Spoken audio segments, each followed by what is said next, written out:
Welcome back to the studio for It's Your Money. I'm here with Charles Spence, a partner in Maynes, Bradford, and Sheftel. And we're going to talk about wills and trusts. Now, I think I know what a will is, but what is a will? Sure. Really, at its basic level, a will is a set of instructions for where does your stuff go, who gets your stuff, and who administers your stuff to make sure it gets to the right people. There are certain requirements that have to be met within Colorado and most states as far as the signing, which include 2 witnesses and a notary. But Colorado is generous with its laws and also allows for certain other writings to qualify as a will, provided that there's evidence that that's what was intended. Right, I totally get that. What are the disadvantages of a will? You have certain requirements that we talked about that in most cases have to be met in terms of signing, but you also have probate issues. A will is always subject to a probate. Generally speaking, a probate involves a court typically, and it's a process whereby title to assets are transferred to your intended recipients of your will. The heirs would have to pay for that anyway if there were no will, is that correct?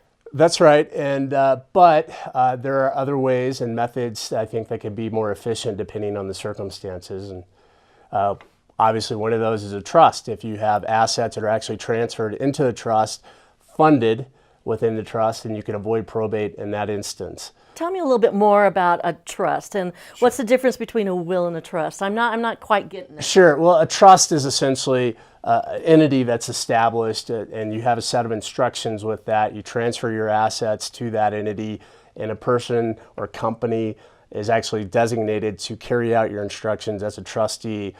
A trust can be a helpful mechanism, very versatile, very flexible in terms of okay, do you have blended family issues, you have asset protection issues, you have creditor protection issues for your beneficiaries.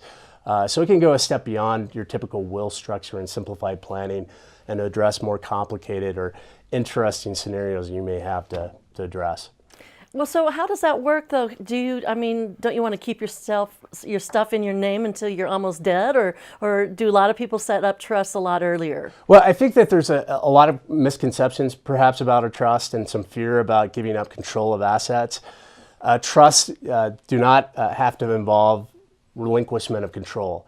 You can create a revocable living trust whereby you can transfer assets during your lifetime. The trust is created. You actually have complete authority, if you have capacity, to basically put assets in, take them out, revoke the trust, modify the terms.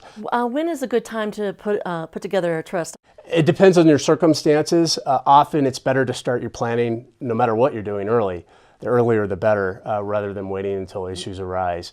Now, one of the advantages of a trust that you often don't see with a will, obviously the probate avoidance, but also let's say something happens to you and you have an unfortunate accident or something, you're incapacitated, you can't manage your estate for yourself, for your own benefit. In that situation, someone needs to help you out. A trust can be a nice mechanism, structure for centralized management of your assets for your benefit. If you don't have that in place, then you're really looking at going through a court appointment. Someone needs to be your court-appointed guardian conservator, and that can be a time-consuming process. Okay, so the gist of what I'm hearing is that it's best to plan ahead. It is. For everybody's benefit. That's right. All right, and where can we find out more? Well, you can always visit our website, Maynes, Bradford, and Sheftel, mbss.com.